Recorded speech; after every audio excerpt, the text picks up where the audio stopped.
जय गुरुदेव। गुरु ब्रह्मा गुरु विष्णु गुरुदेवो महेश्वरा, गुरु साक्षात पर ब्रह्म तस्मै श्री गुरुवे नमः।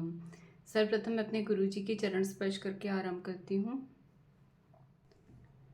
आज के इस वीडियो में हम लोग नैऋत्य दिशा अर्थात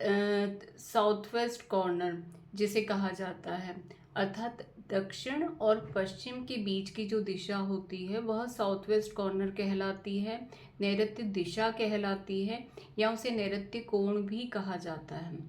आज हम इस दिशा के बारे में चर्चा करेंगे कि जब इस दिशा में दोष होता है तो हमें क्या उसके सिम्टम्स दिखाई देते हैं। जब किसी व्यक्ति के जीवन में, घर में पारिवारिक सदस्यों परिवार के सदस्यों के साथ झगड़ा, कलह, वाद विवाद अर्थात आर्ग्यूमेंट जैसी समस्याएं रहती हैं, या फिर आस पड़ोस के लोगों के साथ झगड़ा होना, आर्ग्यूमेंट्स होना, या फिर आप जिस जगह पर काम करते हैं, आपकी जो वर्क प्लेस है वहाँ पे स्टाफ के साथ आपके आपके वाद विवाद या फिर आर्ग्यूमेंट्स डेली होते रहते हैं, या आस पड़ोस की दुकान पर, व्यवसाय में जहाँ पर हैं आप, वहाँ पर ये सब चीज़ें, वाद विवाद और झगड़ा चल रहा है, या या फिर आपका कोई कोर्ट केस चल रहा है और वह कोर्ट केस कुछ टाइम के बाद आपका फिनिश हो जाता है, ख़त्म हो जाता है, अर्थात आप उसके बाहर आ गए, फिर कोई समस्या आई, फिर कोई प्रॉब्लम आई और फिर आप किसी कोर्ट केस पे वापस से फंस गए, अर्थात फिर किसी कोर्ट केस मतलब दोबारा से ये चीज़ शुरू हो गई। तो इसका अर्थ यही है कि नैऋत्य दिशा अर्थात नैऋत्य कोण का यह दोष है। और किस तरीके से इन दोषों को हम लोग देख सकते हैं, तो यदि हमको यह सब सिम्टम्स मिलते हैं, हमारे साथ ये सब चीज़ें घटित हो रही हैं, हमारे साथ, हमारे घर के लोगों के साथ, तो हमें फिर नैऋत्य दिशा देखनी चाहिए कि क्या नैऋत्य दिशा में कोई दोष तो नहीं है। यदि कोई दोष है नैऋत्य दिशा में तो हमें उसे ठीक करना चाहिए। उसे ठीक करने के पश्चात अर्थात यदि नैऋत्य दिशा कटी फटी है, वहाँ फ्लोरिंग का दोष है, वहाँ वेंटिलेशन का दोष है, अगर कोई भी दोष वहाँ पर है तो उसे पहले हमें ठीक करना चाहिए। उसके पश्चात, इन दोषों को ठीक करने के पश्चात, हमें जो उपाय हम लोग आपको बताएंगे उन उपायों को करने के पश्चात, आप जब वो दिशा पॉजिटिवली चार्ज हो जाती है अर्थात सकारात्मक ऊर्जा से आवेशित हो जाती है, तो आपकी ज़िंदगी में जो ये प्रॉब्लम्स चल रही हैं वह अपने आप ही ठीक हो जाएंगी। तो आइए देखते हैं नैऋत्य दिशा और उसके आसान उपाय। नैऋत्य दिशा साउथ वेस्ट कॉर्नर, पश्चिम और दक्षिण के बीच की जो दिशा होती है वह नैऋत्य दिशा कहलाती है। नैऋत्य दिशा जब शुभ होती है अर्थात वेंटिलेशन प्रॉपर रहेगा इस दिशा में,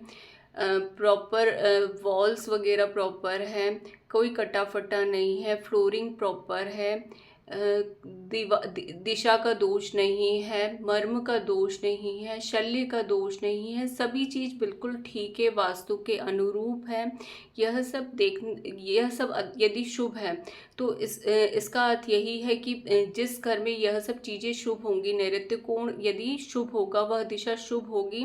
तो व्यक्ति की जिंदगी में धन संपत्ति की वृद्धि होगी, संतान वृद्धि होगी।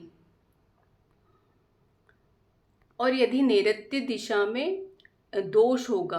अर्थात दिशा कटी फटी है, फ्लोरिंग का दोष है, वेंटिलेशन का दोष है, मर्म का दोष है, शल्य का दोष है, यदि कोई भी दोष है, रंग का दोष है, जो भी है, उस दोष को दूर करने के पश्चात अर्थात जब ये दिशा में दोष होते हैं तो घर के सदस्यों में आपसी कलह होगा, आसपास के लोगों से वाद विवाद अर्थात आर्ग्यूमेंट्स होंगे, कोर्ट कचहरी के झगड़े हो सकते हैं, घर की महिलाओं को कष्ट होगा अर्थात वो बीमार रह सकती हैं, उन्हें मानसिक परेशानी हो सकती है, शारीरिक परेशानी हो सकती है, अर्थात घर के सभी लोग जो कि पुरुष हैं वो ठीक रहेंगे लेकिन घर की महिलाओं को ही कष्ट होगा। और जब ये दोष रहते हैं तो हम लोगों ने जब दिशा का दोष ठीक कर लिया, हर चीज़ का दोष, रंग का दोष है तो रंग का दोष ठीक कर लिया, कटा फटा है तो उसे ठीक कर दिया, उसके पश्चात हम उपाय को देखते हैं। इस दिशा का, नैऋत्य दिशा का ग्रह राहु है, और राहु का रत्न, जो इस ग्रह का रत्न है, वो गोमेद है। नैऋत्य दिशा के दिक्पाल नैऋति हैं, और नैऋति जो दिक्पाल हैं उनका अस्त्र है तलवार। दिक्पाल नैऋति का वाहन ऊंट है, और दिक्पाल नैऋति का भोजन तिल है, पका हुआ चावल है, अर्थात भात जिसे कहा जाता है वह है। जब इस दिशा के दोषों को हम लोग ठीक कर लेते हैं तो आप चाहें तो इन उपायों को हम रेमेडी के रूप में उपयोग करते हैं। तो इस दिशा का जो रत्न गोमेद है उसे आप ज़मीन के अंदर, जो कि हर वीडियो में बताया जा रहा है, बिल्कुल आसान है, 3 इंच का गड्ढा कर लीजिए ज़मीन के अंदर, विधि विधान से शुभ मुहूर्त में, अर्थात शुभ मुहूर्त में शुभ दिन आप यह कार्य करेंगे। इसके लिए आप 3 इंच का गड्ढा ज़मीन में करवाएंगे, और उसके पश्चात आप गोमेद को, गाय के दूध, उससे बने हुए दही, उससे ही बना हुआ घी और गंगा जल, गोमूत्र, इन सभी से आप स्नान करवा दीजिए। और उसके पश्चात आप इसे लाल कपड़े में लपेट कर, गोमेद को धूप बत्ती दे के पूजा करके आप इसे ज़मीन के अंदर रख दीजिए, और फिर इसे प्रॉपर आप सीमेंट से फील करके फ्लोरिंग कर दीजिए।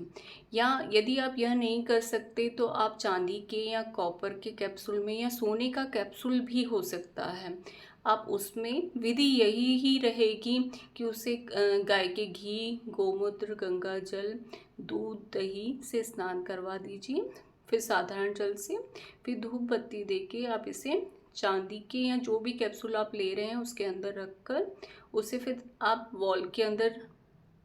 ड्रिल करवा दीजिए, या ज़मीन के अंदर भी ड्रिल कर सकते हैं, रख सकते हैं आप। नैऋति दिक्पाल जो है उनका जो वाहन ऊंट है, आप उसका फोटो चित्र भी आप दीवार पर लगा सकते हैं, या तलवार का चित्र भी लगा सकते हैं। इसके अतिरिक्त आप नैऋति का जो भोजन है तिल, दिक्पाल नैऋति का जो भोजन तिल, पका हुआ चावल, अर्थात भात कहा गया है, उसे भी आप ग्रहण कर सकते हैं। इसके द्वारा भी नैऋत्य दिशा का दोष खत्म होगा, और आपकी जो समस्या चल रही है, वाद विवाद, कलह, झगड़ा, या फिर महिलाओं को कष्ट, जो भी ये, इनमें से जो भी सिम्टम्स आपको मिल रहे हैं और नैऋत्य दिशा में दोष है और आपको वो चीज़ दिखाई दे रही है, तो भी इनमें से आप जो भी उपाय करेंगे उसके द्वारा आपकी नैऋत्य दिशा के दोष खत्म होंगे, आपकी दिशा पॉजिटिवली चार्ज होगी, और आपको इन सभी समस्याओं से सभी समस्याओं का समाधान मिलेगा। तो हमने देखा कि किस प्रकार हम लोग दिशा का दोष देख सकते हैं, हमें क्या सिम्टम्स, हमारी क्या समस्या चल रही है, उसके अकॉर्डिंग हम लोग दिशा के सिम्टम्स,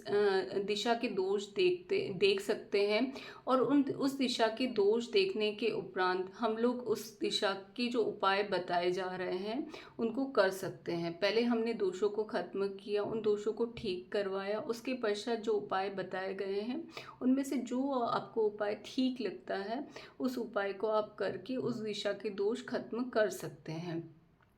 यह सभी चीज़ें हम लोग शास्त्रों के अनुसार, जो शास्त्रों में लिखा हुआ है उसके अनुसार ही बताया जा रहा है, ताकि वह चीज़ आप लोग अपनी ज़िंदगी में उन दोषों को देख सके, उन प्रॉब्लम्स को देखें कि अगर कोई प्रॉब्लम चल रही है तो वो आप बहुत ही आसान रेमेडीज़ के द्वारा उन सब चीज़ों को ठीक कर सकें।